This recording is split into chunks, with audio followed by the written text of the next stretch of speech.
Bueno, bienvenidos a todos y a todas a el ciclo de charlas También está en Ciencia. Hoy tenemos el honor de tener al doctor Rodrigo Díaz, que nos va a estar hablando sobre los datos de planetas en un planeta de datos.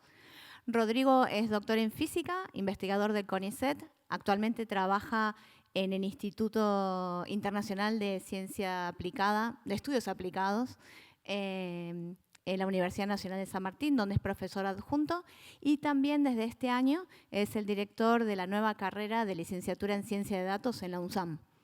Así que bueno, bienvenidos a todos, disfruten de la charla, no dejen de hacerle preguntas a Rodrigo y que la pasen muy bien. Muchas gracias. Bueno, vamos a arrancar.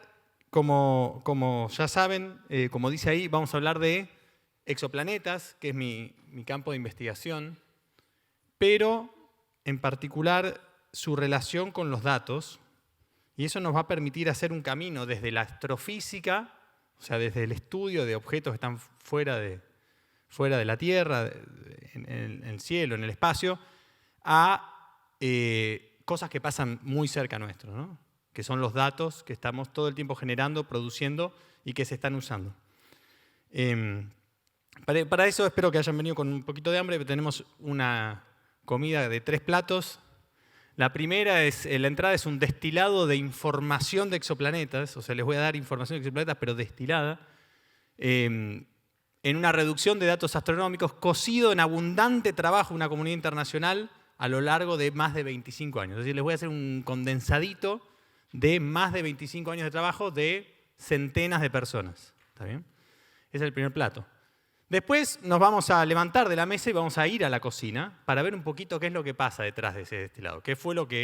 Cómo se consiguió ese plato. ¿Está bien? Vamos a entender cómo se hizo esa destilación y vamos a tomar un curso acelerado de cocción científica. ¿Está bien? Un curso muy rápido de cómo funciona la ciencia. Y al final, para el postre, volvemos a la mesa y probamos distintos sabores de la nueva carrera de Ciencia de Datos del UNSAM, que tengo el honor de dirigir. ¿Está bien? Bueno, ese es un poco el menú de hoy, así que estén preparados. Empezamos con la entrada. Y para entrada tenemos esta imagen bastante maravillosa, sorprendente, de un cielo estrellado. No es nada específico, es una parte del cielo donde podemos ver muchas estrellas. No sé si se ve bien la imagen. Seguramente ustedes tal vez han tenido chances de ver un cielo así, y obviamente lo que pasa en general cuando uno ve un cielo así es que uno se maravilla, y a la vez también tiene alguna sensación un poco de aprensión, ¿no? De una ligera angustia, un poco de vértigo ante esa inmensidad. Y eso es algo que yo creo que le pasa al ser humano desde siempre. Cada vez que veía esa inmensidad, se encontraba un poco maravillado y a la vez un poco asustado, temeroso. En esas, uno puede imaginar esas noches primitivas, ¿no? Donde la gente miraba el cielo. Y en esas noches aparecieron unas lucecitas que eran más brillantes y que de alguna forma nos daban cierto consuelo porque las veíamos, las seguíamos, las conocíamos. Y además tenían un movimiento muy raro en el cielo, ¿no? Uno las veía una noche y estaban acá, la veía unas noches después y aparecía acá. Otras noches después aparecía acá, con respecto a otros patrones del cielo que uno podía identificar, ¿no? Esos son los planetas, ¿está bien? Esos planetas que se pueden ver a simple vista, que van teniendo movimientos muy atípicos en el cielo, creo yo que deben haber ayudado a superar ese miedo, esa aprensión y a intentar entender, ¿no? Pasar del miedo a las ganas de entender, a la curiosidad. Y esto que parece tan primitivo, en realidad se sostuvo durante siglos y siglos y fue lo que dio lugar a entender por qué algunas luces del cielo se mueven así, no todas. Entender eso llevó siglos y también un poco empujó la revolución científica, de la cual seguramente han oído hablar, de la mano de Galileo, Kepler y Newton. Es decir, los planetas no solo están al principio de la investigación humana, sino al principio de la investigación científica también. Están en la base de todo lo que hemos hecho. Obviamente, estamos hablando de gente que miraba el cielo a ojo desnudo, Galileo fue el primero en apuntar un telescopio al cielo, el primero en poner un instrumento entre su ojo, que es un instrumento a la vez, y el cielo.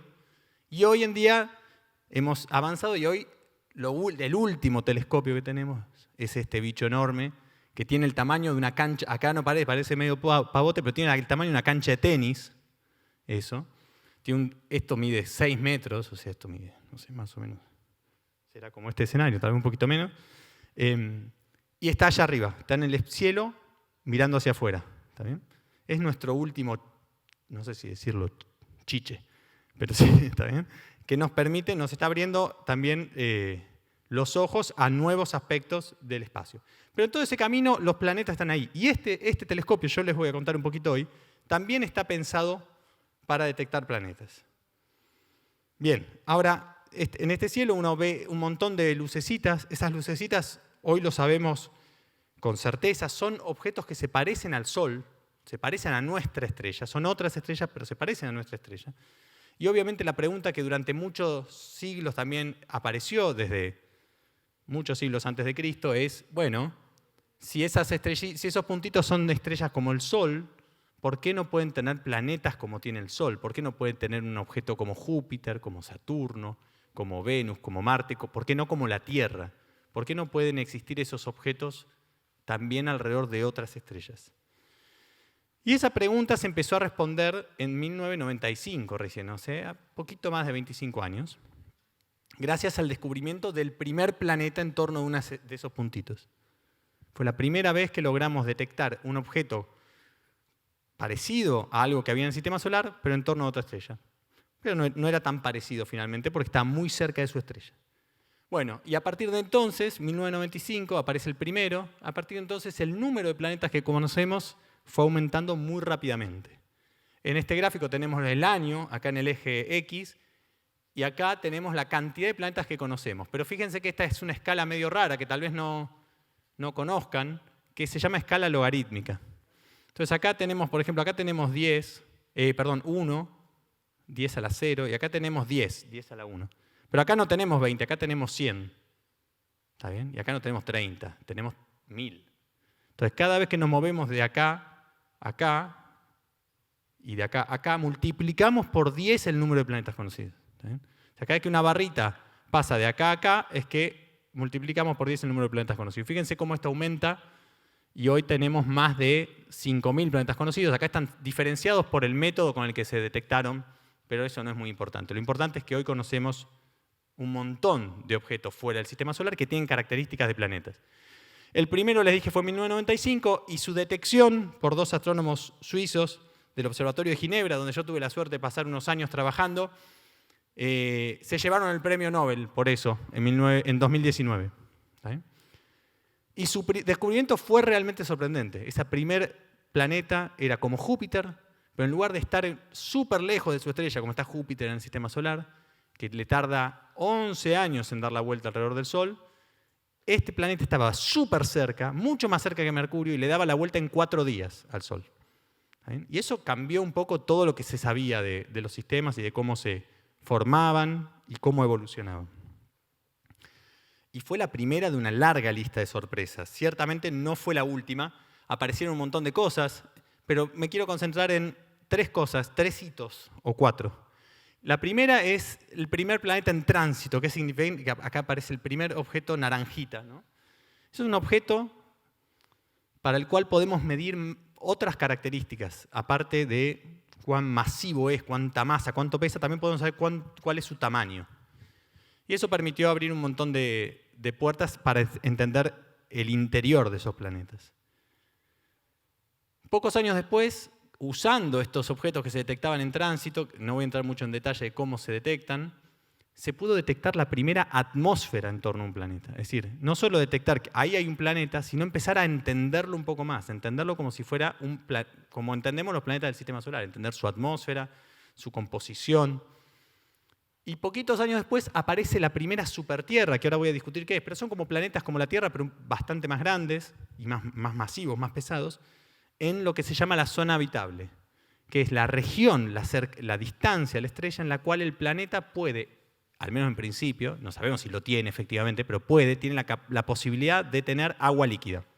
Entonces ya se empieza a poner bien interesante, porque tenemos objetos parecidos a la Tierra, a una distancia de su estrella que podrían en principio, hablo todo en potencial, ¿no? Como contener agua líquida, de forma que ya tenemos no solo los objetos para estudiar, sino las técnicas para estudiarlos en detalle.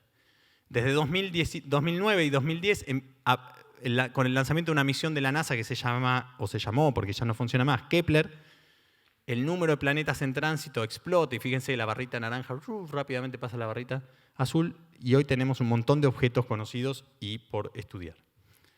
Como les dije, no fue la única cosa rara que encontramos en el camino. Encontramos que muchos de esos objetos, al estar tan cerca de su estrella, son evaporados. La radiación de la estrella evapora las capas altas de la atmósfera y se forma una especie de cometa, un planeta cometa, ¿está bien? Como si fuera un cometa, pero del tamaño de un planeta como Júpiter. Y esa cola cometaria se puede medir, la podemos inferir de los datos. Encontramos planetas que giran al revés. ¿Qué quiero decir con que giran al revés? En la Tierra, en el sistema solar y en muchos sistemas fuera del sistema solar, el Sol rota, el Sol también está rotando, la Tierra rota, el Sol también rota. El Sol rota así y los planetas giran todos en la misma dirección. Eso durante mucho tiempo se pensó que era, bueno, una clara muestra de cómo se forman los planetas. Se forman en un disco, todo viene del mismo origen, todo está rotando para el mismo lado, chao. Y durante los primeros años de la exploración de exoplanetas, cada vez que lográbamos medir cómo giraba un planeta, giraba en la misma dirección. Pero de golpe un día apareció, no es este el primero, pero este es uno en el cual yo participé, apareció una estrella que giraba para un lado y el planeta giraba para el otro. Es decir, la estrella giraba así y el planeta pasaba así. Y eso también, ¿no? Entender eso nos llevó a entender un montón de características del proceso con el cual los planetas van evolucionando. Otra cosa maravillosa, empezamos a encontrar planetas que habíamos predicho en ciencia ficción, planetas que están en torno de 2 estrellas, por ejemplo. Que en lugar de estar en torno de una sola estrella, giran alrededor de 2 estrellas. Bien. También el interior de los planetas que empezamos a conocer nos dio sorpresas. Aparecieron cosas parecidas a los gigantes del sistema solar. Fíjense, en este diagramita tenemos esa parte marrón, es un núcleo sólido de metales o de piedra. Después tenemos una zona violetita que es un manto de hielos, de material condensado. Y por último, gas, hidrógeno y helio. Eso es Júpiter, ¿está bien? Eso es Júpiter. Neptuno y Urano son así. Tienen mucho más hielo que gas. Por eso se los llama los gigantes de hielo. La Tierra es... ¿dónde está? Algo así. ¿Está bien? Es un núcleo sólido, mucha piedra, después una capita de gas y una atmósfera y nada más, ¿no? Bueno, en los sistemas extrasolares aparecen esos planetas, pero también aparecen cosas como estas, o sea, Neptunos, pero más chiquitos, cosas que tal vez existen, no estamos del todo seguros que son así, planetas que posiblemente sean oceánicos, es decir, que tengan toda la superficie rodeada de un océano muy, muy profundo antes de llegar a la roca. Hay una diversidad enorme. La palabra clave es diversidad. ¿Está bien? Las cosas no son para nada como en el sistema solar. O sea, no se limitan al sistema solar, sino que ha habido una explosión en cuanto a nuestro conocimiento de planetas fuera del sistema solar. Y un dato bien interesante es que, bueno, uno buscando planetas, se puede ir dando cuenta de cuántas veces, cada cuántas estrellas que miro encuentro un planeta, ¿no? Entonces uno puede decir, bueno, miré 10 estrellas, encontré un planeta. Miré otras 10, encontré 2. Miré otras 10, no encontré ninguno.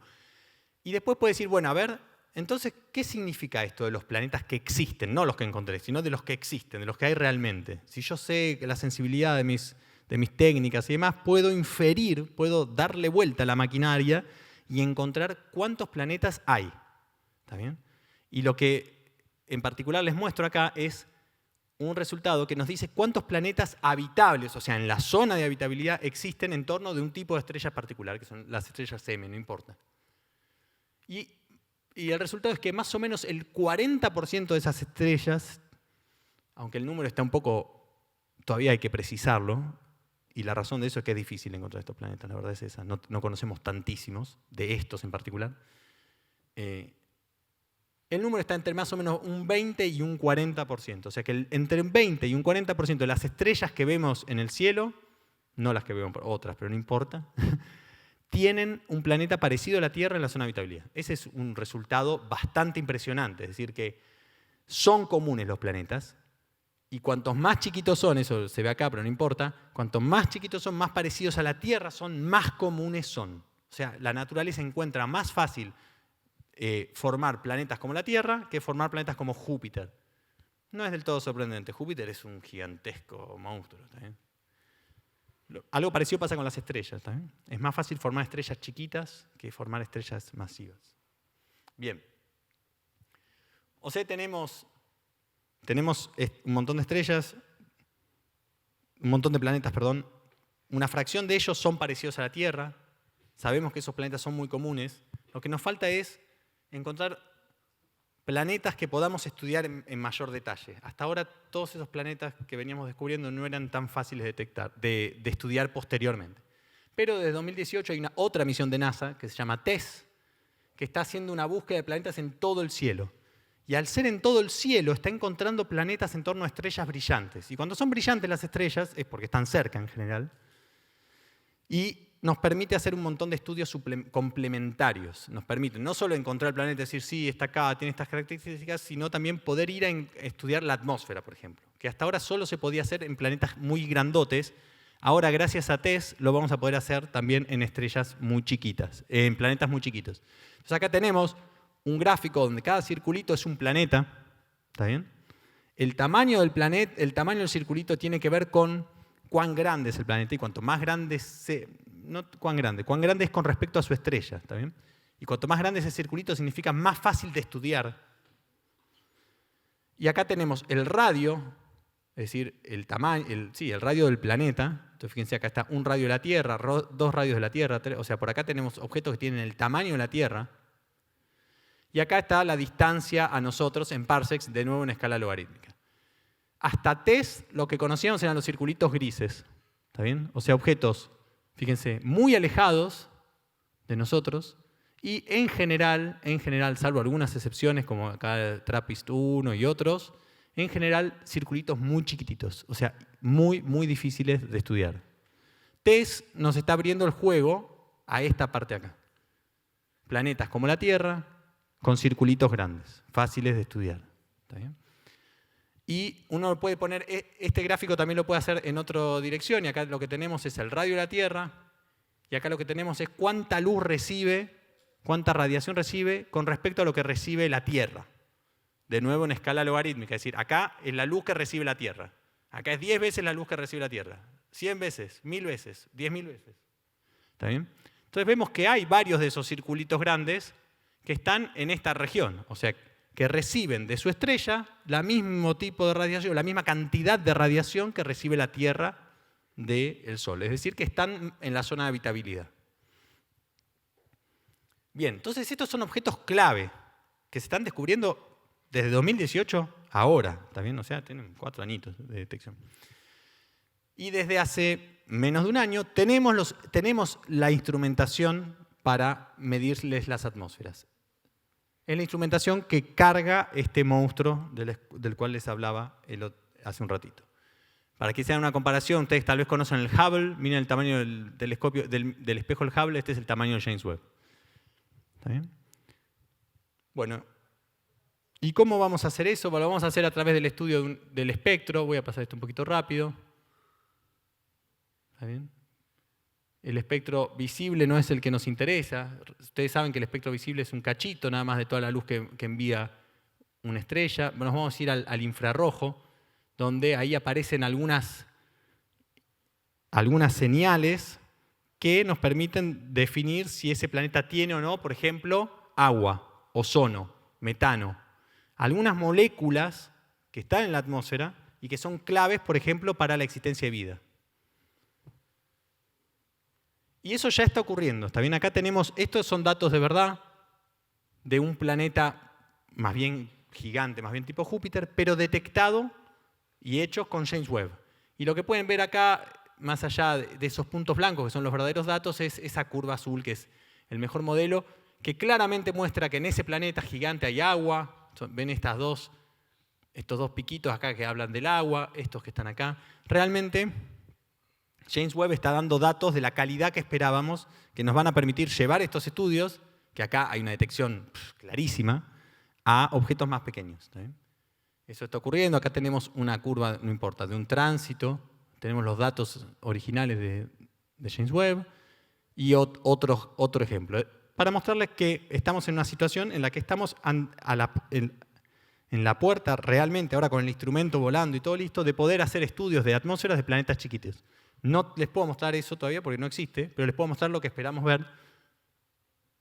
Acá está.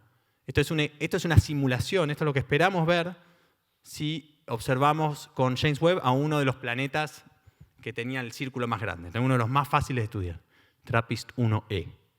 Y lo que vemos es que, bueno, va a depender de qué atmósfera tenga. Si tiene una atmósfera como la Tierra ahora, vamos a ver agua, dióxido de carbono, ozono. Si tiene una atmósfera como la de la Tierra temprana, donde no había oxígeno, vamos a ver metano, un poco de dióxido de carbono, pero sobre todo metano. ¿Está bien? Bien. Estas son simulaciones, ¿está bien? Todavía no tenemos los datos de una observación así, pero todo parece indicar, viendo el instrumento cómo está funcionando y viendo las simulaciones, que vamos a poder hacerlo en los próximos años. Y el futuro también depara sorpresas agradables, con más misiones que van a volar, telescopios desde Tierra que van a tener ya no 6, 9, 10, sino 40 metros de diámetro. O sea, esto es un telescopio que mide, no sé, de acá hasta la puerta del C3, y tal vez me quedo corto. ¿Está bien? Y todo eso nos va a permitir avanzar en ese estudio de los exoplanetas. Bueno, hasta acá, como les decía, primer plato, un destiladito. Les hice como una selección y no les conté nada. No les dije nada de cómo se hace esto. No les dije nada. Espero que les haya gustado, que haya estado rico.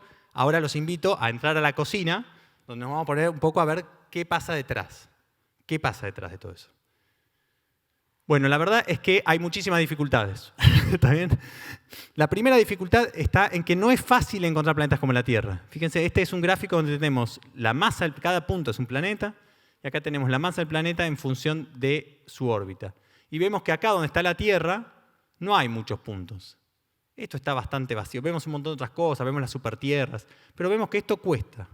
Cuesta que, digamos, si acá no hay puntos no es porque no haya planetas. Sabemos que son numerosos esos planetas, pero nos cuesta detectarlos. Es muy difícil detectar esos planetas. Cuanto más nos movemos hacia abajo y hacia la derecha en este gráfico, más difícil es encontrar planetas. ¿Está bien? Bien. Fíjense, tanto es así que miren la evolución esta es la evolución a lo largo del tiempo, de los años, de los descubrimientos. Entonces van viendo que hasta cierto punto, cada año íbamos descubriendo objetos de menor masa. Cada año avanzábamos hacia detecciones de masas más chicas. Pero después de cierto punto, en algún momento se estanca esto. Se estanca. Cerca del 2010, hace 10 años, 8 años, que estamos estancados. No podemos seguir avanzando, no podemos seguir. ¿Por qué?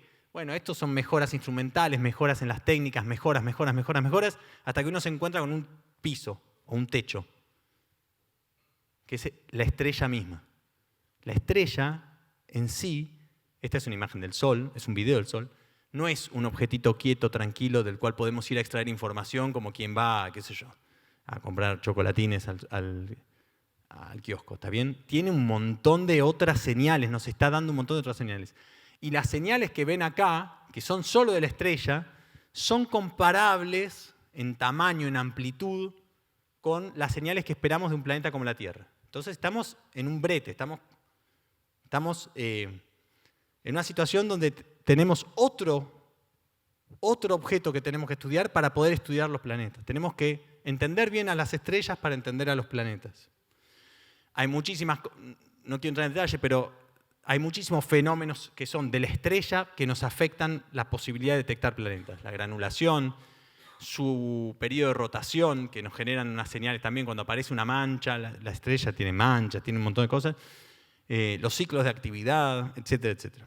Y este es el tipo de investigación que yo hago con mi equipo en la Universidad de San Martín, es encontrar técnicas para avanzar por debajo de este piso, para superar este umbral. ¿Está bien?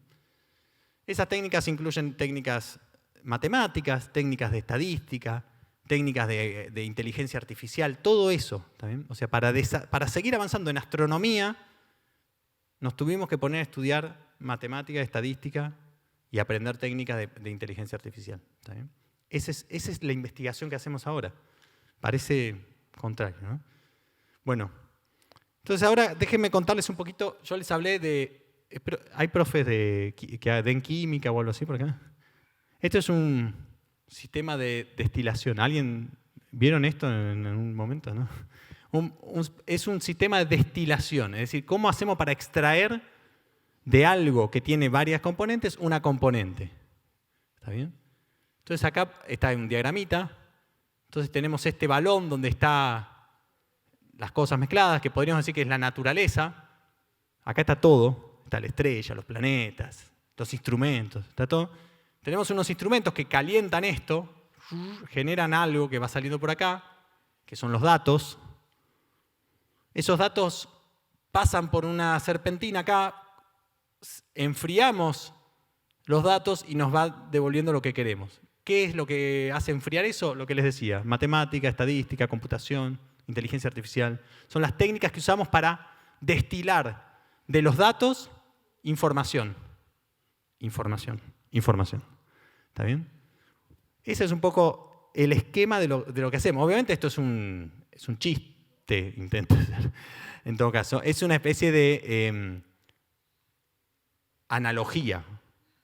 ¿Está bien? Obviamente las técnicas que usamos son estas. Déjenme poner esto en otra forma, así, en una especie de diagrama de flujo. Como les decía, tenemos la naturaleza, nos envía de todo. Nosotros, ese de todo puede ser estrellas, planetas, ¿también? Nosotros ponemos instrumentos que son como los anteojos a través de los cuales vemos a la naturaleza. Y eso nos genera, en nuestro caso, principalmente telescopios. En el caso de la astrofísica, principalmente telescopios. Y eso nos genera datos. Y los datos son una visión a través de los anteojos del instrumento. ¿Está bien? Y si tienen duda de eso, después, no sé si ya visitaron el lugar a dudas, vayan a la cámara infrarroja, donde hay dos botellitas, véanlas con sus ojos y véanlas a través de la cámara y van a ver que se ven muy diferentes. ¿Está bien? Y eso es porque estos datos dependen mucho de cómo los veamos. Bien. Después esos datos los pasamos por estas técnicas. Información. Ese es un poco el camino. Ahora, fíjense una cosita. ¿Quieren preguntar algo? ¿No? Bueno, fíjense una cosita. Esto ya no es destilar, esto se llama ciencia. ¿Está bien? Un poco grandilocuente, pero es la idea, ¿no? Es el camino hacia, más o menos. Ahora, fíjense, yo voy a cambiar un elemento de esto, nada más. O dos. En lugar de planetas y estrellas voy a poner neuronas, no sé, microorganismos, células, y acá voy a poner un microscopio. Esto sigue siendo el mismo esquema. En lugar de microorganismos voy a poner pacientes en un hospital y sus historias clínicas y demás. Y acá, en lugar de instrumentos, voy a poner tomografía, máquinas de rayos X, máquinas de resonancia magnética. Esto sigue siendo el mismo esquema. Esto que está acá, esto que llamo naturaleza, pueden ser muchas cosas.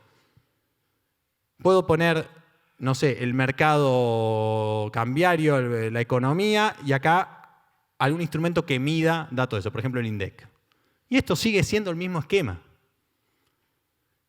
Esto no cambia. Esto es lo que llamamos ciencia de datos. Esa forma de ir de datos a información. No importa qué datos, de muchos datos a información. Insisto, esos datos pueden ser astronómicos, pueden ser biológicos, pueden ser datos de salud, pueden ser datos económicos, pueden ser datos de ecología, pueden ser datos de urbanismo, pueden ser datos de consumo cultural, pueden ser datos de ventas de un negocio de ropa, pueden ser, ¿qué más? Datos de una empresa de logística que transporta cosas. Puede ser cualquier tipo de datos, no solo científicos. ¿Está bien? siempre vamos a tener esta combinación de técnicas para obtener información de ellos. ¿Está bien? La ciencia de datos se encarga de eso, tomar datos y extraerles la información. La información, el conocimiento, el valor. ¿Está bien? ¿Por qué estamos hablando tanto de ciencia de datos en los últimos años? ¿Y por qué esta charla de ciencia de datos? Bueno, porque es un boom. ¿Y por qué es un boom? ¿Por qué está todo el mundo hablando de esto? Porque a partir de hace ya también 10 años, se da una combinación de 3 factores que hace que es muy interesante en muchos sentidos dedicarse a la ciencia de datos. Tenemos una serie de algoritmos relativamente recientes, como los algoritmos de inteligencia artificial, que son muy buenos para extraer información de los datos, son muy buenos para hacer predicciones. Tenemos una capacidad de cómputo como no hubo nunca antes en la historia y que ha pegado un salto gracias a la aparición de las placas gráficas de procesamiento, la GPU. Venía evolucionando y de golpe alguien se dio cuenta que podía usar las placas que se usaban para los videojuegos, para hacer cálculos, y eso dio un salto. Y tenemos datos, tenemos muchos datos. Tenemos datos en Internet, nuestros celulares producen datos, estamos generando datos permanentemente, los transportes públicos producen datos, las historias clínicas de los hospitales se digitalizan. Muchas veces el paradigma de la ciencia de datos es que tenemos muchos datos antes de tener preguntas. Tenemos un montón, tenemos una base de datos gigante y no tenemos las preguntas que podemos sacar. ¿Cuál es la historia tradicional? Bueno, yo tengo una duda sobre si el Sol gira alrededor de la Tierra o la Tierra gira alrededor del Sol. Voy a un experimento, obtengo datos que están pensados para responder esa pregunta. Hoy en día eso se dio vuelta. Antes de las preguntas están los datos. Y eso es lo que hace tan valioso, digamos, el poder manejar estas técnicas de extracción de información nos da, en principio, la capacidad de trabajar en cualquier área que existan datos, pero hoy en día es todas, y nos da la posibilidad nos da posibilidades casi infinitas, digamos. No bien haya datos, seguramente hay algo para extraer de ellos. Y mucho potencial. Hay bases de datos de todo tipo, abiertas, disponibles al público. Podemos bajar datos de la Ciudad de Buenos Aires, de la provincia de Buenos Aires, podemos bajar datos de Nación, podemos bajar datos de distintos negocios. Se ha vuelto realmente ubicuo, está por todos lados. Obviamente la cosa es mucho más compleja de lo que conté. Este es un diagrama un poquito más realista de lo que hay que hacer para extraer esa información, pero permítanme mantenerme con esta visión sencilla. ¿Está bien? Entonces, cuando me propusieron unirme al grupo, digamos, al proyecto de generar un programa de datos en la Universidad de San Martín, de participar del proyecto de datos e inteligencia artificial de San Martín, no me pareció tan loco viniendo de la astrofísica. Porque hace 10 años yo vengo haciendo, sin tal vez ponerle ese nombre, ciencia de datos. ¿Está bien? Ese proyecto de inteligencia artificial y de ciencia de datos tiene patas de investigación, desarrollo y formación, no importa. Quiero hablar en particular de esta parte, de la formación, ¿no? ¿Qué formación necesitamos generar para que haya gente que sepa hacer ciencia de datos, profesionales que sepan hacer ciencia de datos? Y una de las cosas que nos propusimos y que armamos en pandemia y que empezó este año, es la licenciatura en ciencia de datos. Es decir, una formación de grado. ¿Qué quiere decir de grado? Que uno la hace cuando sale del secundario, que enseña todas esas técnicas y esas formas de trabajar con los datos. ¿Está bien? Entonces ahora para el postre, ya cerrando, permítanme contarles un poquito de esa licenciatura y después abrimos para que me hagan preguntas, charlemos de lo que quieran, de exoplanetas, de la carrera, de lo que quieran. ¿Está bien? Bien, entonces vamos a contarles un poquito de esa licenciatura. Tiene características que la diferencian de muchas otras carreras en las universidades. En primer lugar, es corta, tiene 4 años de duración.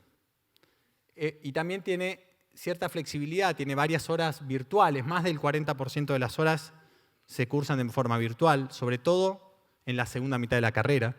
Y ahora les voy a contar por qué. Tiene una orientación muy práctica. La idea es generar profesionales con muchas horas de práctica, con mucha capacidad de ir a analizar datos, alejarnos un poco de la visión más académica que a veces caracteriza las carreras de las universidades públicas. Tiene muchas materias selectivas en la segunda mitad, es decir, que no son materias que están definidas, sino que hay que hacer esta o esta, sino que uno puede elegir entre un abanico de materias y eso te permite elegir un perfil bastante específico. Y bueno, hay un par de cositas más que ahora les voy a contar. Acá están todas las materias de la carrera, excepto las optativas. Y como pueden ver, bueno, podemos organizarlas un poco artificialmente, pero podemos organizarlas en matemática, programación, bastante programación, mucho de estadística y machine learning, o sea, aprendizaje automático, inteligencia artificial. ¿Está bien? Son las 4 ramas que tiene la carrera, 4 troncos, si quieren, que por supuesto se vinculan entre sí. Acá están en orden cronológico, ¿sí? En año 1, año 2, año 3, año 4, por los colores. Y acá están las que son totalmente virtuales. ¿Está bien? Hay toda una fracción que es completamente virtual. Son estas cajitas. Y obviamente después están las optativas selectivas que tienen un rol muy importante. Esas materias tienen el rol de complementar, o sea, de darles más conocimientos o conocimientos más específicos sobre algunas áreas. También les permite darse a ustedes mismos, como estudiantes de la carrera, perfiles muy diferentes. Alguno va a querer ser más fierrero y se va a dedicar más a la parte de máquinas y de computación. Otra le gusta más la estadística y quiere más saber sobre modelos estadísticos y demás. Otro se quiere dedicar más a la comunicación, entonces hace materias optativas de comunicación. Está abierto. Y hay después optativas que se pueden hacer como parte de prácticas profesionales, ya hacia el final de la carrera. La posibilidad de ir a ser parte de su formación en una empresa o en otra empresa, que ellos los conozcan, ustedes conocerlos, y ganar un montón de experiencia profesional real. ¿Está bien? Bien. Esto de las optativas hacia el final, de las virtuales hacia el final, es porque, como pasa en muchas carreras tecnológicas de hoy en día, en general, quienes estudian esta carrera consiguen ofertas laborales bastante rápido y cuesta que terminen la carrera, la verdad. Entonces, eso da una flexibilidad adicional para los últimos años de cursada. Bien. Acá un poquito el tipo de habilidades que, más allá de saber qué aprenden, es saber qué saben hacer. Tiene que ver con cosas de manejo de datos y base de datos, con aprendizaje automático, con probabilidad estadística, pero también con comunicación, con la capacidad de conocer la regulación de los datos, tener una visión ética sobre cómo se usan los datos, dónde se infringe la privacidad de la gente, dónde se infringen determinados aspectos éticos. De forma que hay una formación que se espera en la carrera que no es solo técnica, sino también un poco más general. ¿Está bien? Hay mucho trabajo con poder comunicar los resultados, poder hablar en público, poder recibir y hacer críticas constructivas a trabajos de otros, poder trabajar en equipos, poder gestionar proyectos de principio a fin. Todo eso está desde la primera materia de la carrera, una que estamos terminando ahora, Introducción a la Ciencia de Datos. ¿Y dónde trabaja el científico de datos? Bueno, se imagina, en cualquier lado, ¿no? Digamos, si los datos están en cualquier lado, en principio, en cualquier lado necesitan un científico de datos. Puede trabajar en salud, puede trabajar en investigación científica, puede trabajar en finanzas, puede trabajar en consultoras que trabajan para distintos clientes. Entonces, en un día trabajando con cosas de logística, otro día trabajando con cosas de transporte, otro día trabajando con cosas de urbanismo, otro día no, bueno, por periodos, ¿no? Por proyectos. Entonces, es interesante el trabajo de consultor. Y una cosa que es interesante, si quieren ver la variedad, que no lo tengo acá, pero es ir a ver las búsquedas que hay, por ejemplo, en redes como LinkedIn de científico de datos. Pongan científico de datos y van a ver que hay miles, salud. Y en lugares muy, muy diversos, muy diversos. Bueno, si quieren saber más, ya terminando, les dejo las 3 redes de la Universidad de San Martín, de la Escuela de Ciencia y Tecnología, que es como la unidad académica de la cual depende la carrera, y más específicamente de la carrera. ¿Está bien? Así que bueno, sepan cuando la próxima vez que vean un cielo así, tal vez, y les agarre un poco de aprensión, recuerden que hay un montón de estrellas con planetas parecidos a la Tierra y que tal vez ustedes, sabiendo un poco de ciencia y datos, van a poder encontrar y caracterizar el primer planeta que se parezca a la Tierra en torno a una de estas estrellas. Bueno, corto ahí y hacemos alguna charla con preguntas o lo que sea. ¿Dale? Gracias.